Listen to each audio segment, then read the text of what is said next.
सौतेली बहनें। रंगापुर नाम के गांव में शालिनी नाम की एक औरत रहा करती थी। उसे दो बेटियां थी। एक का नाम था शिवानी और दूसरी का सुहानी। शिवानी जब छोटी थी तब उसकी माँ गुजर गई थी, जिसके कारण उसके पिता रघु ने दूसरी शादी कर ली। मगर उनका भी कुछ सालों में बीमारी की वजह से देहांत हो गया और इसी वजह से शिवानी के मन में उसकी माँ और बहन के प्रति प्रेम उत्पन्न नहीं हो पाया। शिवानी और सुहानी में हमेशा झगड़ा हुआ करता था। दोनों भी बहनें एक दूसरे से कभी प्यार से बात नहीं करती थी। शालिनी ये सब देख बड़ी चिंता में रहा करती थी। ऐसे ही एक दिन, शिवानी सुहानी, चलो आ जाओ, खाना खा लो। हाँ माँ आई। हाँ माँ, मैं भी आई। ऐसा कहकर दोनों बेटियां वहां आ जाती है और देखती है तो उनकी माँ ने उन दोनों के लिए गाजर का हलवा बनाया था। वो देख सुहानी और शिवानी बहुत खुश हो जाती है। माँ, तुमने ये हलवा मेरे लिए बनाया है? मुझे बहुत पसंद है। मुझे पता है कि मेरी दोनों बेटियों को हलवा कितना पसंद है, इसीलिए तो मैंने तुम दोनों के लिए हलवा बनाया है। और मेरे लिए माँ? अरे हाँ बेटी, मैंने तुम्हारे लिए भी बनाया है। चलो अब जल्दी से खा लो, तुम दोनों को कॉलेज भी तो जाना है ना। जी माँ, मैं ये कटोरी ले लूँ? मुझे जल्दी पहुँचना है कॉलेज में। हाँ ले लो। और सुहानी, तुम ये वाली कटोरी ले लो। जी माँ। दोनों भी हलवा खाती है और एक दूसरे की ओर बहुत गुस्से से देखकर वहां से चली जाती है। वो दोनों भी कॉलेज में एक साथ पढ़ा करती थी। फर्क सिर्फ इतना था कि शिवानी 3rd ईयर में थी और सुहानी 1st ईयर में। उन दोनों में 2 साल का अंतर था। फिर भी दोनों में हमेशा नोकझोंक हुआ करती थी, जैसे कि वो दोनों एक दूसरे की दुश्मन हो। ऐसे ही एक दिन, दीदी, मेरे कॉलेज की ट्रिप जाने वाली है। तुम्हारी भी ट्रिप जाने वाली है क्या? हाँ, मेरी भी जाने वाली है, मगर मेरा जाने का मन नहीं है। क्यों दीदी? क्योंकि वहाँ पे तुम हो। मुझे भी कोई शौक नहीं है तुम्हारे साथ आने का। मैंने ऐसे ही पूछ लिया। मैं जा रही हूँ। शिवानी और सुहानी एक दूसरे की ओर मुंह फेरकर वहां से चली जाती है। अगले दिन दोनों भी कॉलेज में जाती है। तब उनके टीचर उनसे पूछते हैं, शिवानी, तुम कॉलेज की ट्रिप में आने वाली हो? जी सर, मैं आने वाली हूँ। ठीक है, मैं तुम्हारा नाम लिखवा देता हूँ। जी सर। ऐसा बोलकर टीचर ट्रिप के लिए जाने वाले विद्यार्थियों की लिस्ट बना लेते हैं। घर आकर शिवानी और सुहानी ये बातें अपनी माँ को बताती है। सुहानी, शिवानी, तुम दोनों ट्रिप के लिए जा रही हो, मगर वहां जाके झगड़ा मत करना, नहीं तो ट्रिप पे जाने की कोई ज़रूरत नहीं है। नहीं माँ, हम झगड़ा नहीं करेंगे। हाँ माँ, हम झगड़ा नहीं करेंगे। तो फिर ठीक है, तुम दोनों जाओ। ये लो ट्रिप के लिए पैसे, और बाकी के ये तुम्हारे पास ही रखना। माँ, हम कल जाएंगे और 2 दिन के बाद वापस आएंगे। ठीक है, चलो अब सो जाते हैं, कल तुम दोनों को निकलना है। अब वो सब खाना खाकर सो जाती है। अगले ही दिन सुबह उठकर वो दोनों भी अपने अपने बस में बैठकर ट्रिप के लिए निकल जाती है और इधर शालिनी अपने काम में व्यस्त हो जाती है। ऐसे ही कुछ देर बाद शालिनी को शिवानी का फोन आता है। माँ, हम दोनों यहाँ ट्रिप की जगह पहुँच गए हैं। अच्छा बेटी, तुम दोनों ठीक हो ना? हाँ माँ, मैं रखती हूँ, हमें यहाँ अलग अलग स्पॉट देखने जाना है। ठीक है, और जब वक्त मिले तब फ़ोन कर देना। हाँ माँ, अपना और सुहानी का ख्याल रखना। हाँ माँ। फोन रखने के बाद शिवानी और उसके क्लास के सारे दोस्त वहाँ की एक जगह देखने जाते हैं। सुहानी भी उसके क्लास के साथ एक दूसरी जगह देखने निकल जाती है। सारे बच्चे एक साथ घूमकर वापस आते हैं। शिवानी सुहानी को ढूंढती है, मगर सुहानी उसे कहीं दिखाई नहीं देती। इसीलिए शिवानी को बड़ी चिंता होने लगती है। अरे, ये सुहानी कहाँ रह गई? इसका तो कुछ भी पता नहीं, कहाँ ढूंढूं इसे? तभी शिवानी को सुहानी दिखाई देती है और उसके जान में जान आ जाती है। सुहानी, कहाँ गई थी तुम? मुझे कितनी चिंता लग गई थी तुम्हारी। अरे, मैं यहाँ ही थी मेरी सहेलियों के साथ, मुझे कुछ नहीं हुआ। ऐसा बोलकर सुहानी वहाँ से चली जाती है। दूसरे दिन सब लड़के लड़कियाँ जल्दी उठकर अपनी तैयारी कर लेते हैं और पहाड़ पर जाने के लिए निकलते हैं। वो सब आज थोड़ा घूमकर शाम तक निकलने वाले थे। सब विद्यार्थी एक हिल स्टेशन देखने चले जाते हैं। शाम होने तक उस पहाड़ी का मजा उठाते हैं, लेकिन सुहानी बिना किसी को बताए उस पहाड़ी के एक अनजान हिस्से में चली जाती है। वहाँ का मनमोहक दृश्य देखते देखते गलती से उसका पैर फिसल जाता है और वो वहाँ से नीचे गिर जाती है। शाम हो जाने के कारण सभी विद्यार्थी वहाँ से निकलने लगते हैं और यहाँ सुहानी एक पेड़ के सहारे उस पहाड़ी की चोटी पर लटकी रहती है। शिवानी सभी विद्यार्थियों में अपनी बहन को ढूंढती है, लेकिन वो उसे कहीं नहीं मिलती। सुहानी को ढूंढते ढूंढते शिवानी वापस उसी पहाड़ी के पास आती है और उसे आवाज लगाती है। सुहानी, सुहानी कहाँ हो तुम? दीदी मैं यहाँ हूँ, बचाओ मुझे, मैं यहाँ हूँ। सुहानी की आवाज की ओर जाते ही उसे पता चलता है कि सुहानी पहाड़ी पर लटकी है। ये सब देखकर शिवानी बहुत घबरा जाती है। शिवानी अपनी पूरी ताकत लगाकर उसे ऊपर खींच लेती है। तुम यहाँ क्यों आई थी? अगर तुम्हें कुछ हो जाता तो मैं क्या करती? माँ को क्या जवाब देती? दीदी मेरा पैर फिसल कर मैं वहाँ गिर गई। मैंने बहुत आवाज दी मगर मेरी आवाज किसी ने नहीं सुनी। तुम ढूंढती हुई आई और मुझे बचा लिया। तुम दुनिया की बेस्ट दीदी हो। हाँ सुहानी, चलो अब घर जाने के लिए देर हो जाएगी, बस निकल जाएगी। सुहानी को ऊपर खींचते वक्त शिवानी के हाथ पर बहुत सारे जख्म हो गए थे, इसीलिए सुहानी अपनी ओढ़नी फाड़कर उसके हाथ पे बांध देती है और अब वो दोनों बस के पास चले जाते हैं। क्या हुआ है शिवानी, हाथ से खून बह रहा है तुम्हारे? कुछ नहीं सर, मैं वहाँ पे गिर गई थी, अब मैं ठीक हूँ। टीचर और सारे छात्र गाड़ी में बैठकर घर जाने के लिए निकलते हैं।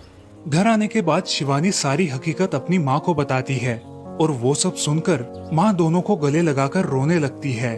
तुम दोनों एक दूसरे के साथ होते हो इसीलिए मुझे कोई टेंशन नहीं रहता, मगर मेरी बच्चियों खुद का भी ख्याल रखा करो। उस दिन के बाद दोनों सौतेली बहनों ने अपने बीच की सब नोकझोंक बंद कर दी और हंसी खुशी सगी बहनों की तरह रहने लगी। दोस्तों, इस कहानी से हमें ये सीख मिलती है कि हम सबको एक दूसरे के प्रति द्वेष की भावनाएं छोड़कर प्यार से रहना चाहिए। चंदनपुर नाम के गांव में चंपा नाम की एक औरत रहती थी। पति, 2 बच्चे और एक बेटी, ऐसा उनका पूरा परिवार था। उसका पति श्रीधर पोस्ट ऑफिस में जॉब करता था। उसके कमाई से ही घर चलता था। चंपा ने अपने घर के सामने एक छोटी सी दुकान खोल के रखी थी। उससे उसे जो भी मुनाफा होता वो अपनी बेटी की शादी के लिए जमा करके रखती। ऐसे ही बहुत दिन बीत जाते हैं। अब बच्चे भी बड़े हो जाते हैं। बड़ा बेटा अशोक डॉक्टर और छोटा बेटा रवि वकील बन जाता है और दोनों अपनी ट्रेनिंग पूरी करने लगते हैं।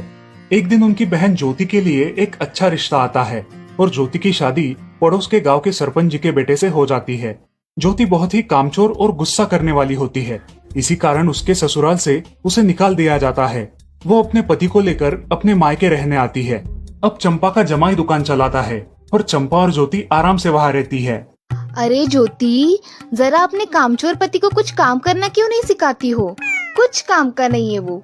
अरे हाँ माँ, उनके पिताजी ने तो उन्हें ही घर से निकाल दिया और हमारे माथे मर दिया। जाने दो, पति है। माँ और बेटी इसी तरह तानेबाजी करती रहती। अब बड़े बेटे अशोक की शादी उन्हीं के गांव के एक लड़की से करा दी गई, लेकिन उस लड़की से भी चंपा बहुत काम करवाती और वो बेचारी सासू माँ का आदर करके सब काम चुपचाप करती थी। एक दिन वो काम करके थक गई और एक जगह पर बैठ गई। ए कामचोर कमला, इतना सारा काम पड़ा है घर में, क्या वो तुम्हारा बाप आके करेगा? चलो उठ, काम कर। हाँ हाँ माँ जी, करती हूँ। ऐसा कह के कमला अपने काम पर लग जाती है और सारा काम खत्म कर देती है। चंपा अपने बेटे अशोक से घर आने के बाद चुगलियां किया करती थी। अशोक घर आकर कमला को बहुत भला बुरा कहता और कभी कभी तो उस पर हाथ भी उठाया करता था। ये सब रवि देखा करता था और रवि को बहुत बुरा लगता था। अशोक मारने आता तो रवि बीच में पड़ जाता और माँ बाप को डांटता था और वही झगड़ा खत्म हो जाता था। ऐसा बहुत दिन चलता रहा। रवि को रंजना नाम की एक लड़की बहुत पसंद थी, जो कि एक न्यूज रिपोर्टर थी। क्या तुम मुझसे शादी करोगी?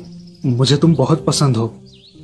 हाँ, मगर रवि, तुम्हारे घर में तुम्हारी माँ का बर्ताव मुझे बिल्कुल पसंद नहीं है, इसीलिए पहले तुम इसका कोई हल निकालो। अरे रंजना, मैं हूँ ना तुम्हारे साथ, तुम्हें टेंशन की क्या बात है? मगर रवि, तुम भी अगर मुझे मारने पीटने लगे तो मैं तुम्हें कोर्ट में खींचूंगी। अरे हाँ बिल्कुल, वो तो तुम्हारा अधिकार है। अगले दिन रवि अपने घर में रंजना के बारे में बताता है। रवि की माँ चंपा उसे साफ मना कर देती है। रवि, तुम्हें कुछ समझ आता है या नहीं? अपनी बिरादरी की लड़की से शादी करो बेटा। इस घर में ये आखिरी शादी है और मेरे भी कुछ अरमान है बेटा। अजय, आप कुछ कहते क्यों नहीं? हाँ बेटा, तुम्हारी माँ सही कह रही है, तुम इसकी बात मान जाओ बेटा। नहीं पापा, मैं शादी करूंगा तो सिर्फ रंजना से, वरना मैं शादी नहीं करूंगा। सब चुप हो जाते हैं। अगले दिन रवि मंदिर से शादी करके घर आता है। सब अचरज से रवि की ओर देखते हैं और चुपचाप अपने कमरे में चले जाते हैं। कमला उन दोनों का स्वागत करती है और वो दोनों अपने कमरे में जाते हैं। कैसे लगा मेरा घर? अच्छा है, मगर सब मिलजुल के रहे तो और भी अच्छा होगा। रंजना, तुम्हें मेरी माँ को सबक सिखाना होगा, तभी घर के सारे सदस्य ठीक हो जाएंगे। ठीक है रवि, जैसा तुम चाहो। अगले दिन रंजना अपने घर के मंदिर में पूजा करने जाती है। तभी रुको, मेरे भगवान के मंदिर में तुम मत आओ, जाओ यहाँ से।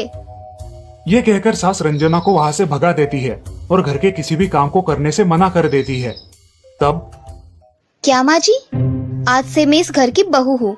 इस घर पे मेरा भी उतना ही अधिकार है जितना कि आपका। क्या बोल क्या रही हो? निकल जाओ मेरे घर से। खबरदार अगर हाथ भी लगाया तो। पता है ना, मैं न्यूज रिपोर्टर हूँ। रातों रात खबर छाप दूंगी और कोर्ट के चक्कर लगेंगे वो अलग, समझिए आप। सास चुपचाप देखने लगी और उसकी बेटी और ससुर भी देखते ही रह गए। रंजना ने कमला से कहा, दीदी मुझे आपसे काम है, आप मेरे कमरे में आइए। और हाँ, आज से खाना ज्योति दीदी आप बनाएंगी। अरे माँ, तुम कुछ बोल क्यों नहीं रही हो? ये मुझे काम करने को बोल रही है। अजय सुनते हो? चलो मेरी मदद करो। हाँ आता हूँ। ज्योति किचन का काम करने चली गई और सास बाहर का काम करने लगी। रंजना कमला को लेकर अपने कमरे में गई और उससे कहा, कमला दीदी आप कुछ कहती क्यों नहीं? आप चुपचाप सह लेती हो, उसका ये नतीजा है। अब देखो दीदी कैसे काम कर रही है। आप कुछ काम करती थी क्या शादी के पहले? नहीं रंजना, मगर अब घर से ही अपना खुद का कुछ व्यवसाय शुरू करने का सोच रही हूँ। बहुत अच्छे दीदी, अब आप किसी से मत डरिए, हम हैं आपके साथ। सच में किसी के साथ होने का कितना महत्व होता है। अब उसकी सासू माँ ही घर के सारे काम करने लगी थी और ज्योति को काम करवाने की वजह से ज्योति भी अपने ससुराल जाने की सोच रही थी। अजी, यहाँ तो काम वाली से भी ज्यादा बुरी हालत हमारी हो गई है। चलो हम हमारे घर चलते हैं, सब है हमारे यहाँ।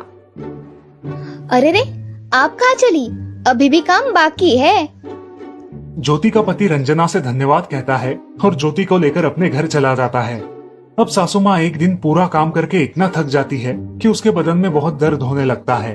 तब दोनों बहू सास के पास चली आती है और एक बहू सास के पैर दबाती है तो दूसरी बहू सर दबाती है।